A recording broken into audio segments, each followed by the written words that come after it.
So I want to welcome everybody today. This session is physical movement without much effort. It's part of our Listening to Scientists and our Grandmother's Wellness at Work series, and I'm really pleased to be here thanks to Alaska Healthy Schools Learning Collaborative and the Alaska Department of Education and Early Development. Sharon, anything you want to say to welcome folks? Just welcome, everyone. Glad you're here. I'm really glad you're here. This is one of my favorite topics, and we'll kind of get into the whole nature of this series and this particular session. But I did want to let folks know that there will be opportunity today. To kind of like share and reflect both verbally and in the chat. We're a small group, so we can kind of keep it real with each other. And I'm really hoping to kind of get your input.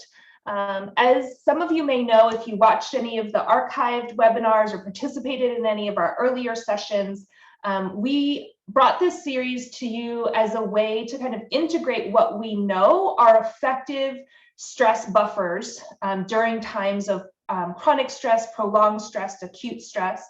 And we kind of blended what is emerging from the science as really effective resiliency builders with what we know from our cultural heritage.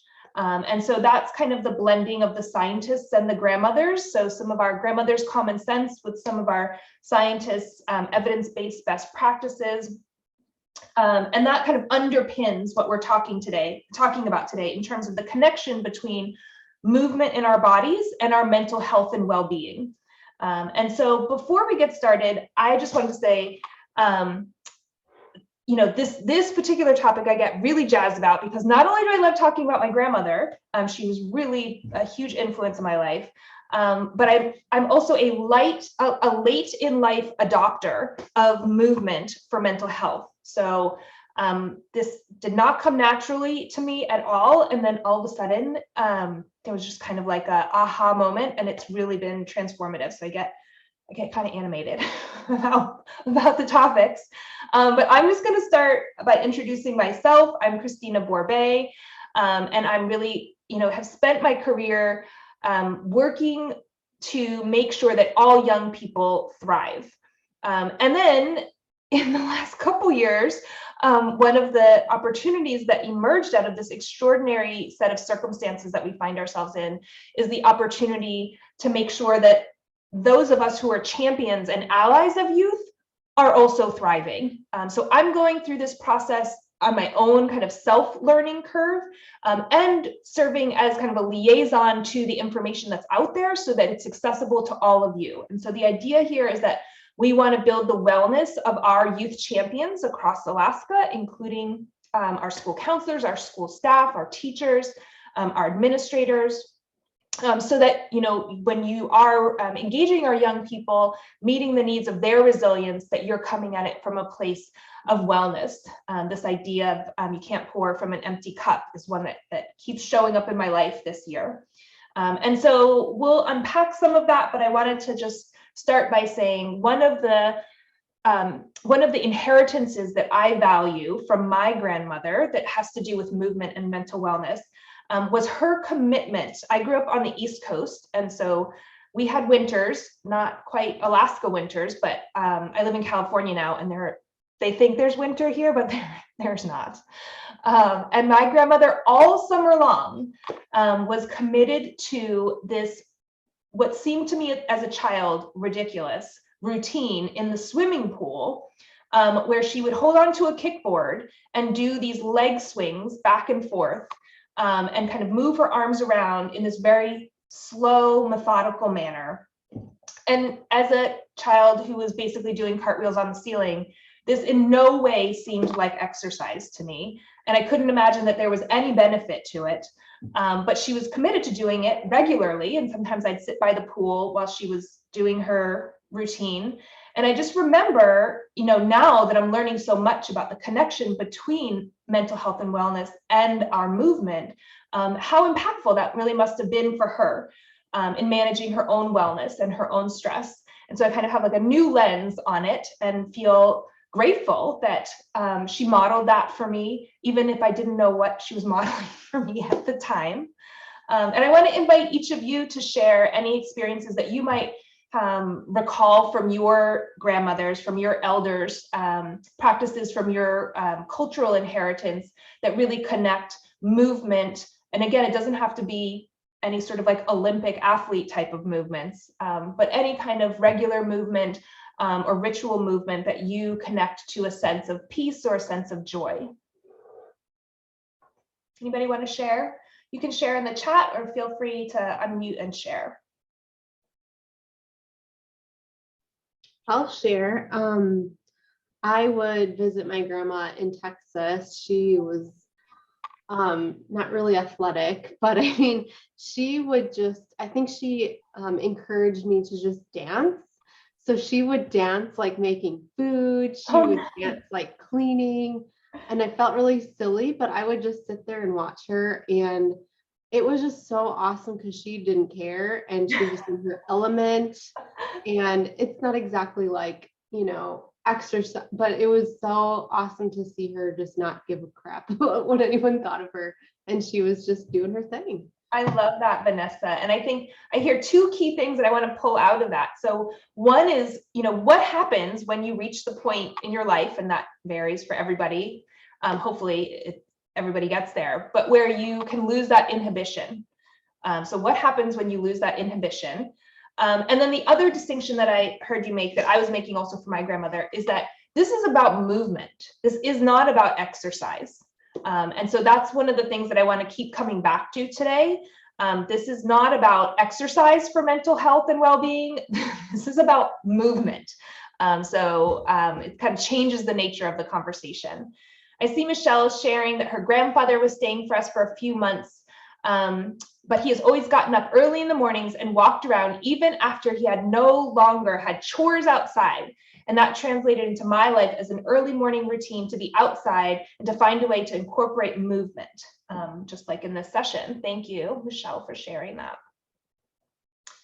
So again, just kind of connecting back as we go through some of the content today, I encourage you to kind of connect back to how you may have seen this represented in your family, in your community, because, you know, it's surprising how many ways it kind of bubbles up without picking up a magazine or a self-help book or having an following an Instagram page of someone who's advocating for this. You know, it comes up in all of these kind of more subtle ways. And again, we're not setting the bar for qualifying for the Olympics or losing weight or making any dramatic changes in our routine, but again, finding opportunities to use movement as a way to enhance our mental health. I'm just going to take a moment here to share my screen, and that usually requires a little bit of setting up, so bear with me. Let's see, we're going to go ahead and get us started here.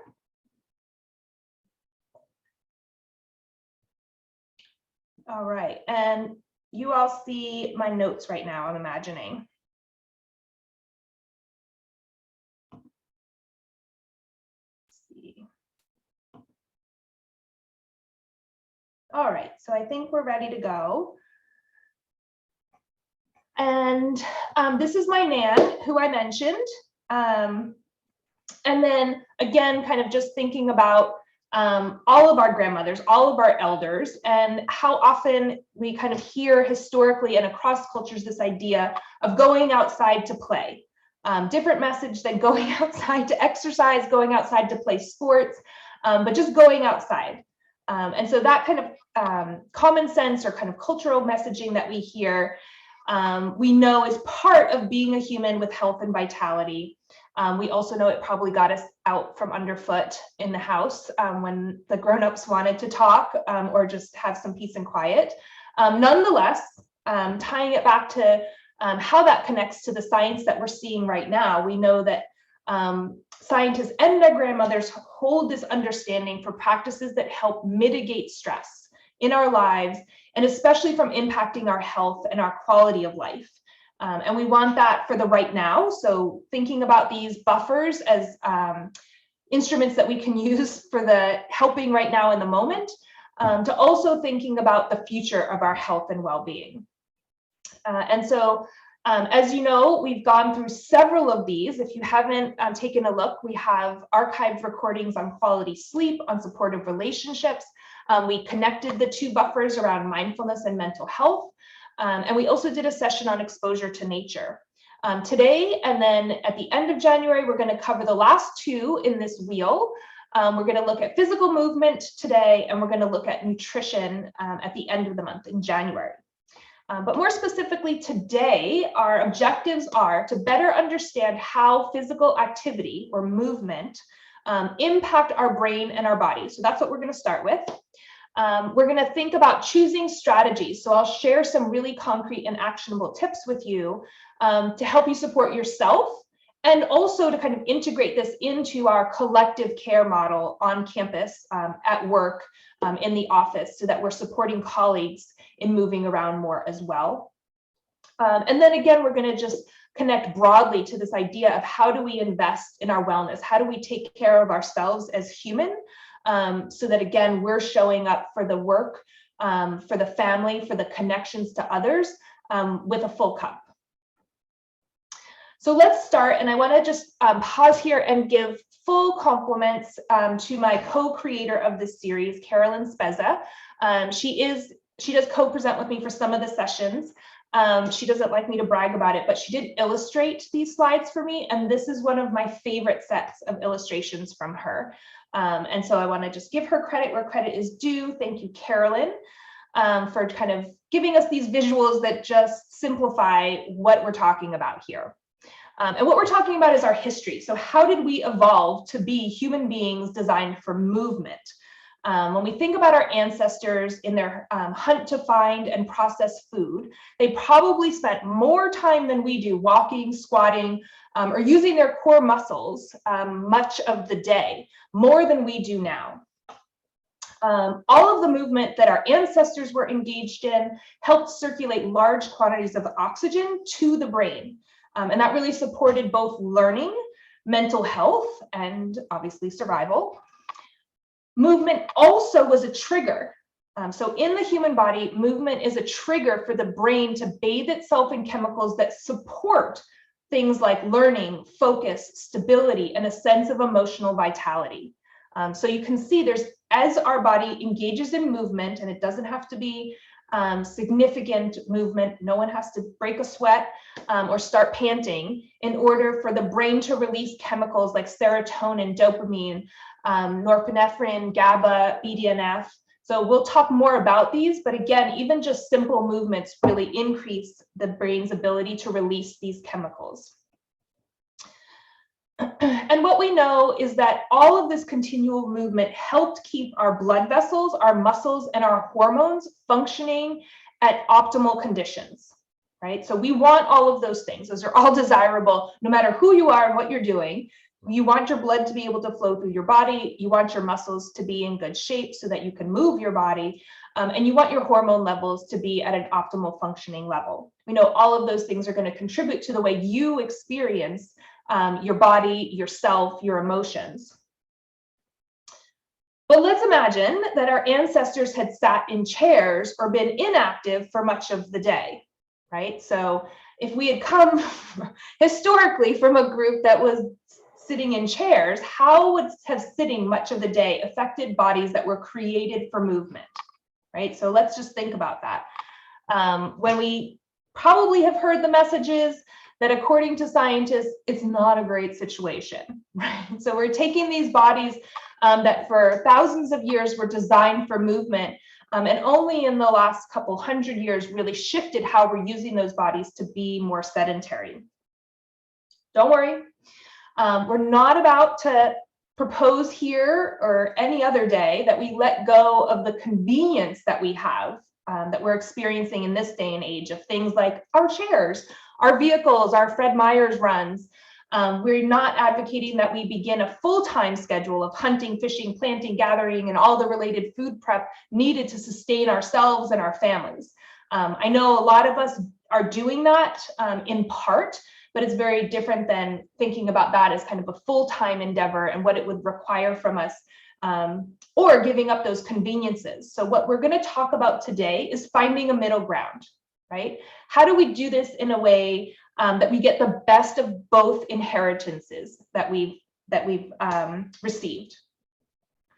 And so if we think about this middle ground, if we think about a compromise between some of the conveniences that we have in our modern life and some of the benefits that our body offers us in being designed to move, what we want to make sure is we have an understanding of how to find a fit for us individually and how to bring some of that fit to our families, to our coworkers, to our friends.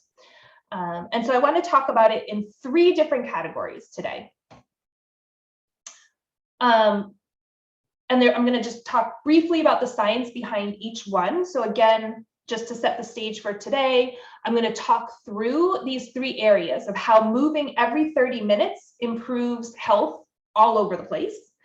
I want to talk about walking, period.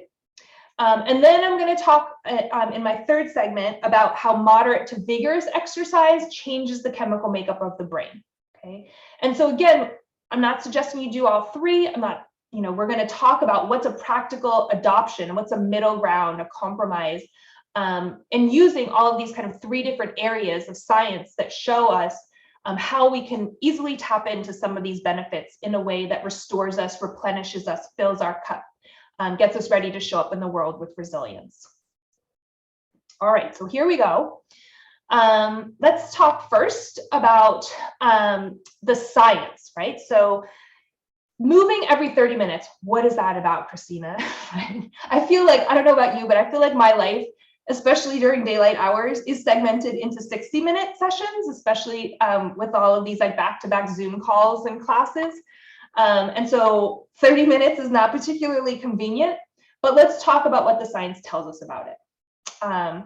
So to begin with, moving every 30 minutes is an easy way to tap into some of those benefits of movement.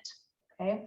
Our bodies are meant for movement, and we know that sitting in particular for prolonged periods of time without movement impacts multiple systems in our body in serious ways, right? And so I don't know if those of you, you've heard a lot about kind of like the couch potato syndrome, but why, right? Why is that an issue? Well, because our bodies were designed for movement, being sedentary, being that couch potato, not engaging in regular cycles of even small movements can have big impacts on us.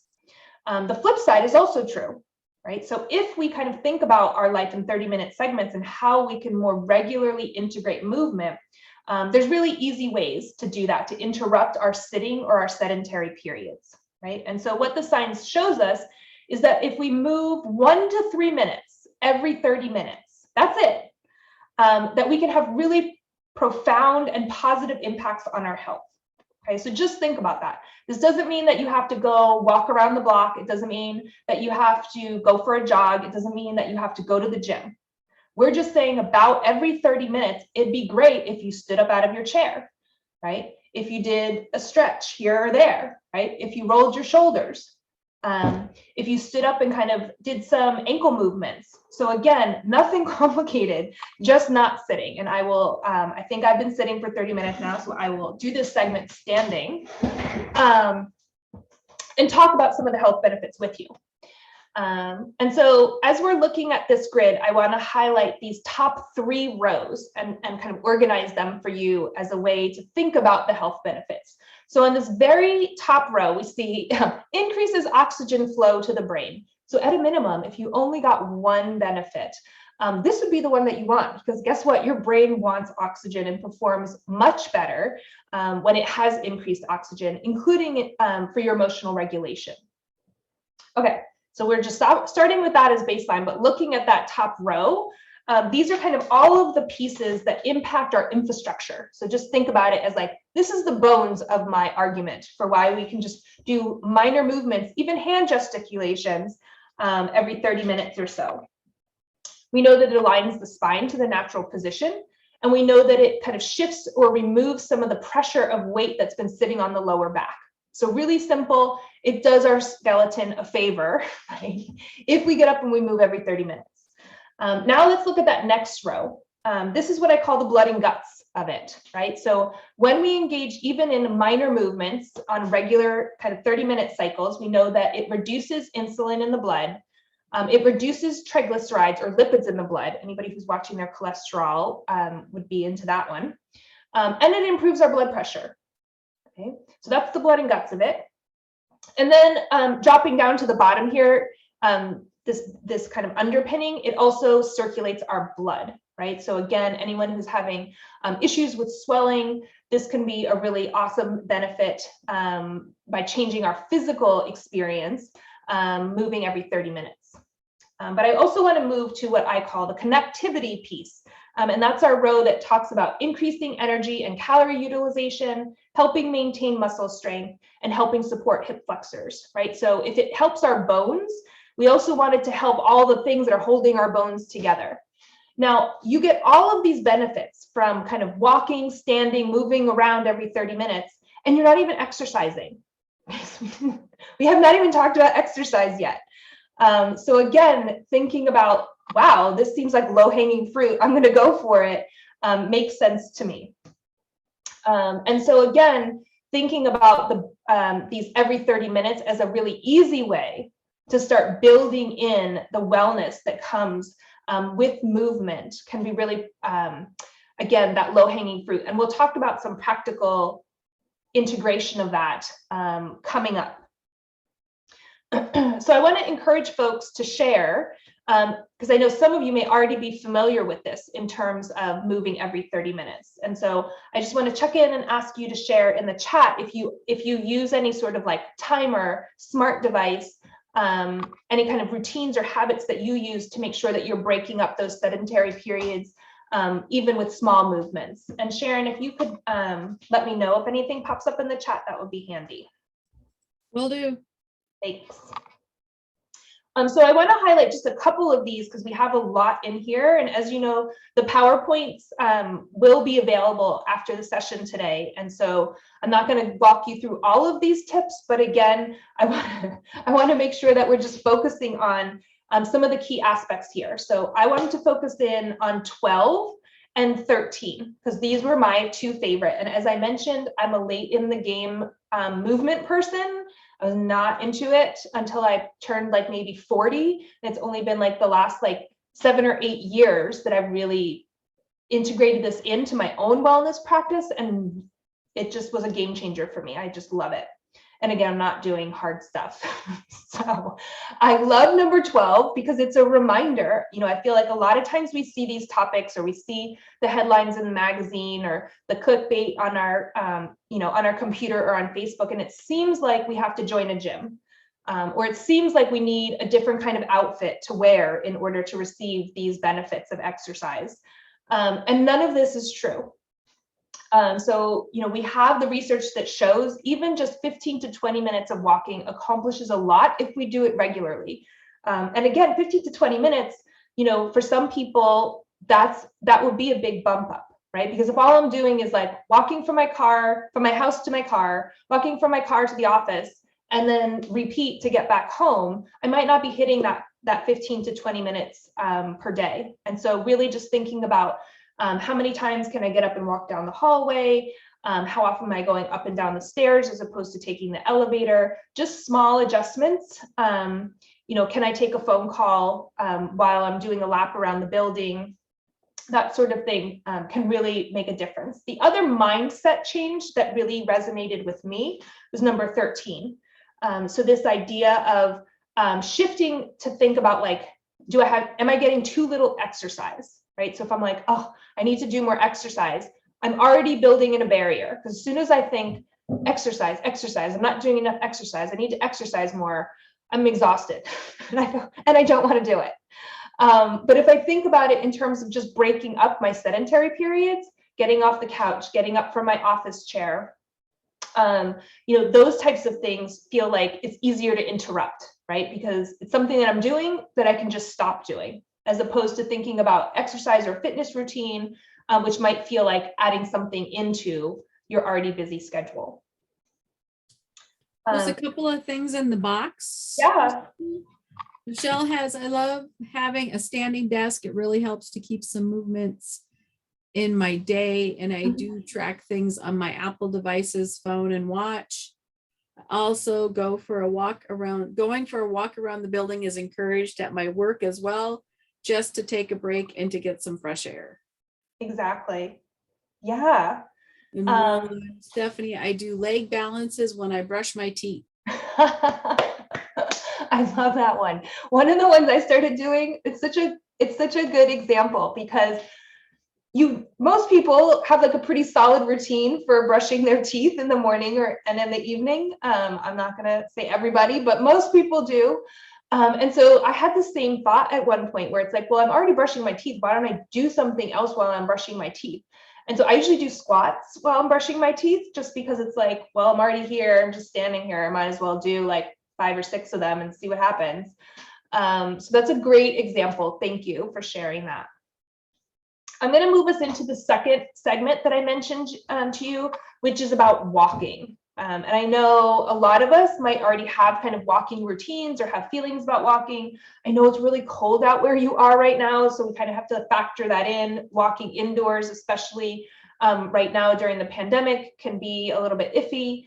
But let's just take a look at the science so that kind of when we get back to normal, when we think about ways that we could increase our walking, we have some of that grounding in what we know about the benefits of walking. And again, doesn't require a different outfit, doesn't require a gym membership, is more fun with other people a lot of the times, but is something that you can do by yourself. Most of the time it's free. So let's take a look at some of the science here. I wanted to just mention one particular study from Harvard that indicated, and let me make sure I got this right, that researchers have found that walking reduced the risk of dying by 32%, and that these benefits were equally robust in both genders, even at casual paces of something like 2 miles an hour or 5 miles a week. Again, so pretty low threshold for where we're significantly shifting our mortality rates. And again, all of this connects back, and I'm going to show you right now how this connects back to our sense of wellness. So it's not just our physical health that we're talking about, but it's also the mental health and wellness that we experience. And so this was a particularly vivid illustration of how our brain changes after walking. And when Carolyn found this image and showed it to me, and I asked her, do I want my brain to look like that?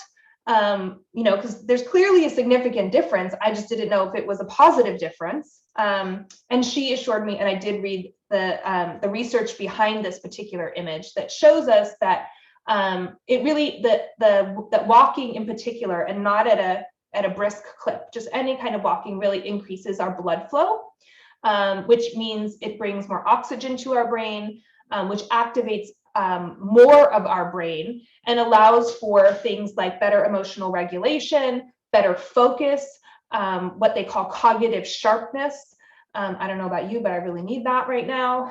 And so again, just another easy way to access the benefits of mental health. And this couples with what this is the same grid that I showed you before, but it really couples with what we know are these physical benefits to walking or standing. And in this particular case, I just wanted to highlight that you get the benefits from walking or standing, recommended every 30 minutes, but walking significantly increases your access to the benefits over just standing up. So again, the first tier is just breaking up those sedentary periods. And that could be just by standing up instead of sitting or lying down. And then you can really exponentially increase your experience of the wellness from movement if you make that movement walking. And I know a lot of you probably have really awesome walking tips and strategies. And so I'm going to invite you to unmute. And Sharon, I know in particular, I've gone on walks with you that have multiple mental health benefits because I get to hang out with you and I get to hang out with your dog, and we're exposed to nature. But I wonder if there's any part of your routine that you want to share with folks, particularly because there's so much snow outside right now. How are you guys dealing with that? So the dog still needs her walks and she still needs to get her Zoomies out. She's a boxer, so That is a requirement. And we have probably 4 to 5 feet of snow on the ground right now. And my husband has continually snowblowed a racetrack around our house for our dog to run around and do zoomies. Now, I don't run around the track with her because she's usually running very fast and I don't want to get knocked out. But just, being out there, and she likes to dance around. She stands on her hind legs and puts her paws up like a real boxer would do, and just kind of dodges back and forth and wants to dance with you. So it's her new thing, is the Izzy dance party out in the front. Right now, we're not doing it so much because it's a sheet of ice. But once that's melted, we'll continue with our Izzy dance parties, as well as her and her daddy went on a walk today, but not me because I'm here.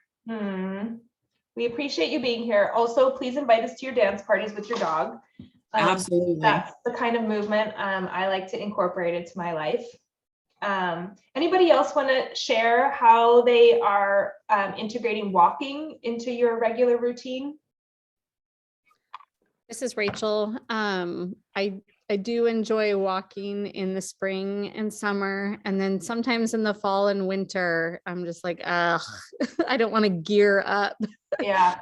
So last year for my birthday, my husband got me, it's a super lightweight treadmill. So I'm not a runner anymore, and so it doesn't go really fast, and it's not a heavyweight one, but it fits underneath my couch and I can roll it out. And I can walk on that, which is really nice.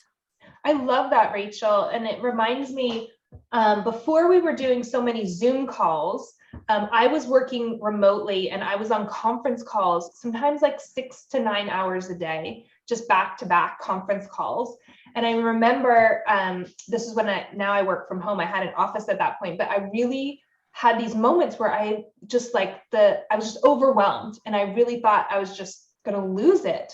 And so I also got a really simple treadmill that was the collapsible kind, so really easy to store. And I would do my phone calls from the treadmill. And again, like not at any pace that like someone could tell that I was exercising, right? So it wasn't changing my, it wasn't making me have rapid breath or pant or anything on the phone. So you can imagine it was like a very slow stroll. But it really did help me stay engaged with the work that I was supposed to be doing without really feeling like I was going to lose it, and give me some of those wellness benefits and physical benefits of just that simple movement instead of being trapped in my chair all day. Yeah, last year, I think both the Alaska School Counselors Conference and the RTI conference that I attended were virtual. And so it's like all day, just sitting in front of your computer screen. Yeah. And I was able to do it from home. And so I would just get on the treadmill and slowly walk while I was watching my computer, which was really nice. Yeah. Those situations where you're in the, whether it's the virtual conferences or summits or some of the different meetings where it is appropriate to keep your camera off, it is nice because you can move around more, which is why I'm hoping one day we'll I don't know why we don't go back to some more integrated, both Zoom, but also just like traditional conference calls. I used to get so much work done when I was on conference calls, like weeding my yard or like making tomato sauce. Zoom doesn't really allow for that mixture of movement and work at the same time. Okay, I have one more segment that I want to share with you all. And this one, again, it might not be for everybody, but I want to give everybody some of the options here for tapping into this wellness. So this one is about more vigorous exercise, okay? And I will say that as I had my breakthrough over the last 8 years, that I did kind of move into sometimes more vigorous movement that could qualify as exercise. And I'll talk a little bit more about that because it's not, again, I'm not going to be qualifying for any Olympic trials, but I remember I was actually doing some work with the Alaska Deed team at a time when Todd Brocious was still in the mix. And I had made some reference to going to a personal trainer to learn some particular exercises. And he asked me, "What are you training for?" And And I stopped and I looked at him and I said, a long life. Like, I don't know. Like, I don't have any particular goals to do marathons or, be a triathlete. Like, I just want to feel good. And so again, when we think about vigorous exercise, a lot of times I feel like it can throw in these barriers, these walls that we have internally to say like, that's not for me, or like, I don't need one more thing, or I tried that before and it didn't work. And so what I want to put out here is just the idea of what vigorous movement looks like for you. Could be like Vanessa's grandma, which is just like an awesome dance session, like while you're dusting the living room. But I want to just pin it to some of what we know from the science. And in particular, and this part I want to make sure that I get right. So I'm going to look at my notes while I'm sharing it with you. This particular example comes from a researcher named Dr. John Rady. He's at Harvard Medical School, and he wrote the book called Spark: The Revolutionary New Science of Exercise and the Brain. And if you have any interest at all at how movement and the brain connect to each other, I recommend this book. Is very accessible and makes a really easy and strong case for how our brain and movement of our bodies connect to our wellness and our ability to function.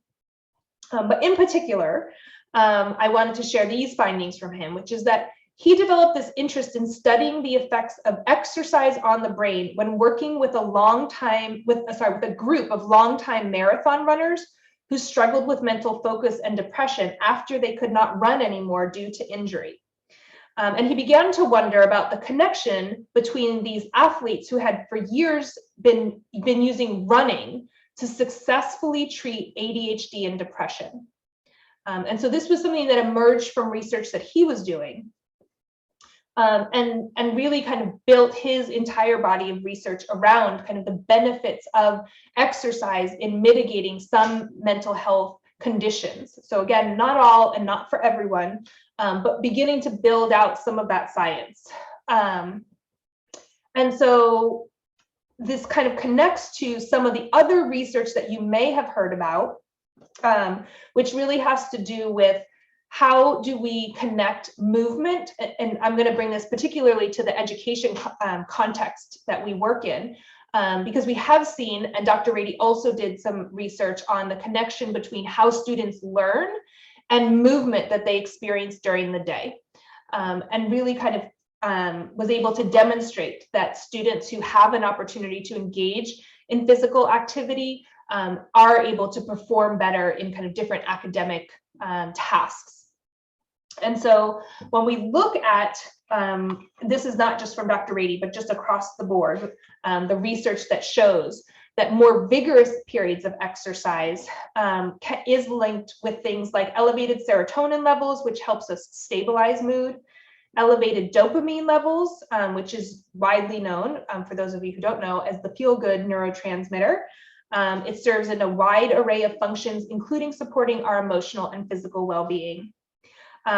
It is linked to elevated norepinephrine levels, which may increase energy and alertness, elevated BDNF, or brain-derived neurotropic factor. It's sometimes referred to as the fertilizer for neurons, helping promote growth and connections between neurons. And then finally, vigorous exercise is linked to elevated GABA or GABA levels, which are crucial to helping us relax. So low GABA levels are alternately linked to things like anxiety, depression, and other mood disorders. So again, kind of connecting the dots between how elevating some of these neurotransmitters really connects to our mental health and well-being. And I want to pause here just to add a few kind of key pieces to this concept of vigorous movement and the mental health benefits of vigorous movement. Some of you may be familiar from your work in trauma-informed systems about other kind of research, like how I think the novel is called, or not the novel, the book is called The Body Keeps the Score. But again, kind of connecting the dots between how we can process emotions through physical movement. When we think about vigorous movement or vigorous exercise, I wanted to add two caveats. So in the beginning of the session, I had mentioned that really it's breaking up these long periods, 30 minutes or more of sitting or sedentary positions. That is kind of like baseline. That is definitely what we want to do.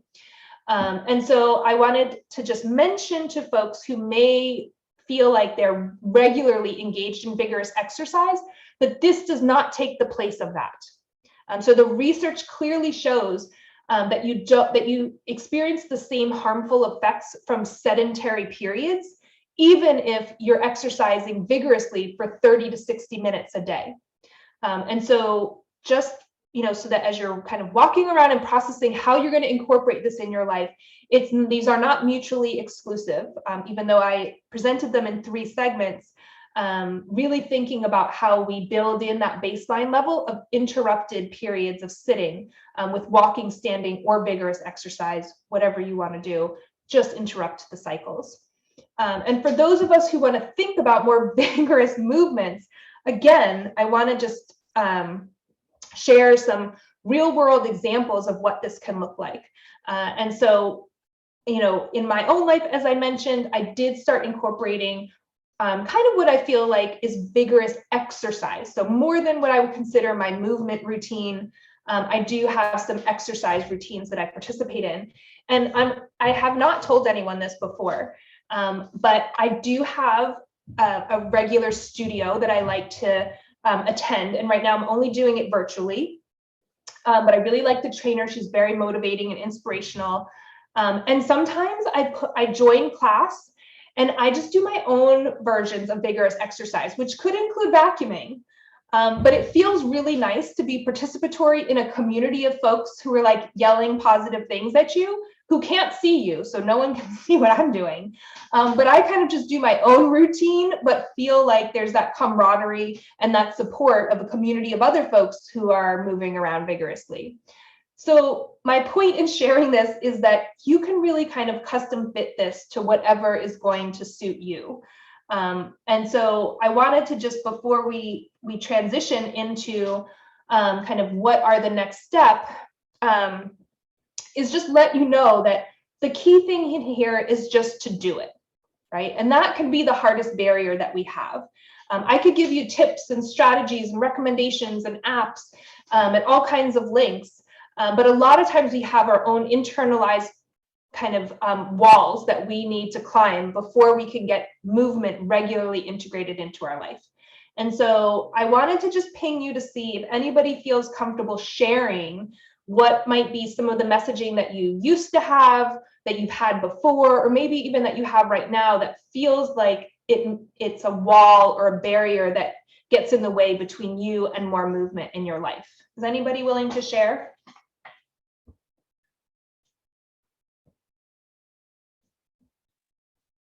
Sure, this is Rachel. I think oftentimes by the time I get home or, go to the grocery store after work, or I check the mail, or, do some kind of errand after work, get home, make dinner, I'm just, even though I'll even have time necessarily, I just like, oh, I did so much today. I deserve to lay on the couch. You do deserve to lay on the couch. I like that thinking. Sometimes it's very difficult. Anybody else want to share? Rachel, I appreciate you sharing that.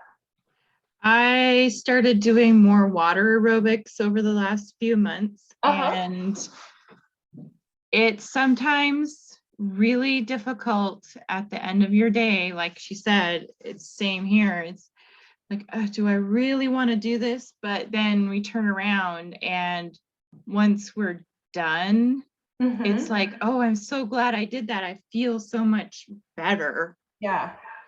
But it before it happened, it's that that fatigue or whatever beforehand that you have to push through in order to get to that point. Yeah.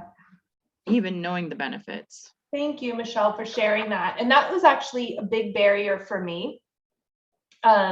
Especially, you kind of, I don't know about you all, but I feel like I kind of go through cycles, or like sometimes I just get into a rut because there's like I'm slammed or because things are extra stressful. And so it feels like it's extra hard to do something for my own wellness. And last year I tried this technique. This is a Christina researched and not part of the scientist body of work, but I did this thing where anytime I told myself that I wasn't going to do a workout or I wasn't going to do my movement routine, I automatically had to do it. It was very painful. So it was a way to kind of like decondition myself from having that negative talk, because if I was like, no, not today, then it was like I automatically had to do it. And so, thinking about like what are ways to push through some of those barriers. And definitely I had that same experience, Michelle, even on days when I least wanted to do one more thing, especially jump around or move, doing it just made me feel so much better. And again, kind of going back to what we talked about in today's session, thinking about movement, it doesn't have to be a class, or it doesn't have to be, we don't have to get back in the car or stop off at the pool or at the gym or at the park. But really thinking about, like, how can we do active stretching on the couch? Like, how can I do something that's going to, again, kind of keep my body from being sedentary and just do some really basic stretches while I'm making dinner, or create some sort of fitness routine out of unpacking the groceries from the car. So that, again, it's putting that intention there and that mindfulness so that we're maybe engaging muscles in a different way, or stretching our muscles in a different way. But kind of creating that variability so that our body's blood flow changes, our muscle tension changes, our weight shifts and changes, are all kind of simple ways to incorporate movement and benefit from some of those kind of resiliency building experiences.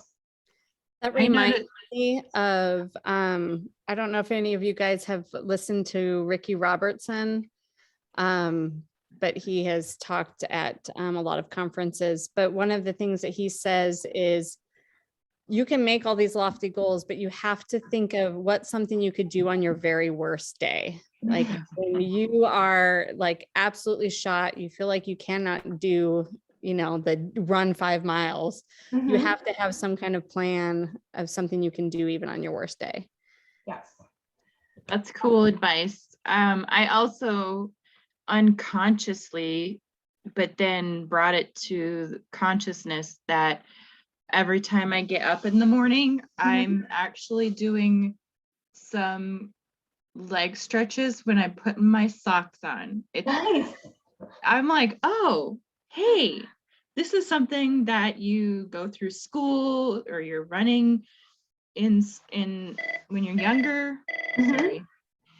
And you're doing those stretches for running, but now I'm like, I'm doing them for my everyday routine. Yeah. Like, oh yeah, hey, I'm doing something. I'm getting that in there. And that is right. That is getting it in there. I could tell you, like, I think I could choreograph like a ballet around emptying the dishwasher at this point. And so it's just like, well, what's the stuff that I know I'm going to have to do no matter what? And whether that's emptying the dishwasher, getting out of bed, brushing our teeth, thinking about like, well, what's a way that we can build it in there? And going back to Vanessa's grandmother, what's a way that we could even potentially like make it fun and enjoyable, right? So whether it's building in an extra shimmy, all of those things are part of what the science and what our grandmothers are sharing with us as really contributing to low-hanging fruit in terms of movement, building our mental health and wellness. So I'm gonna do a couple things. Let's see. I wanted to just take a moment before we wrap up to check in with you about how this shows up in a culture of care. So for those of you who are familiar with the series, we talk about not only what can we do for ourselves, But what can we do to create a culture of care in our workplace? So in our schools, in our clinics, in our offices, how can we set that as a business as usual? This is our MO, this is how we do things. We take care of ourselves and we create a culture where it's appropriate to lift up each other in self-care. And so, I think that there have been a lot of kind of common examples that you might see here. So I know a lot of folks do walking meetings at this point, or take their lunch hour to go for a walk when the weather's decent with our colleagues, walking indoors if there's a mall or some sort of indoor track to leverage.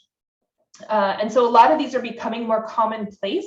But I wonder if you have any examples from your workplaces that you'd like to share with each other as how either the whole school or a subset of folks that you're engaged with or know of build in movement as part of their routine.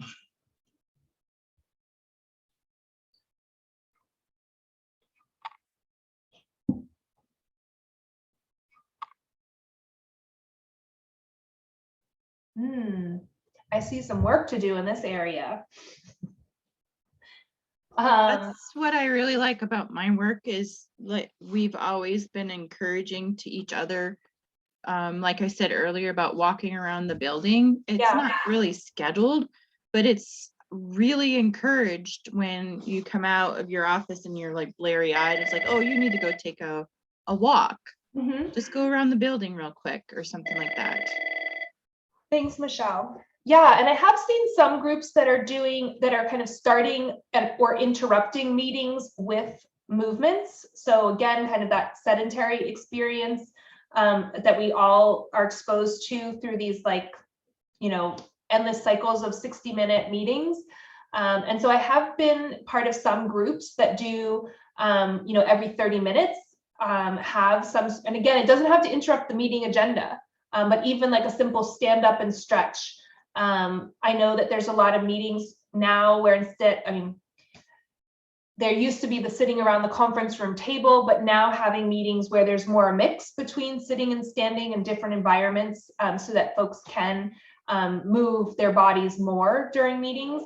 Some of the same strategies that we put in place in our classrooms for our students, we have been really late to adopt in our workspaces for ourselves and our colleagues. And so I did just want to highlight here that is part of our commitment to making sure that as we are taking care of ourselves as human, that we're really prioritizing building in realistic movement.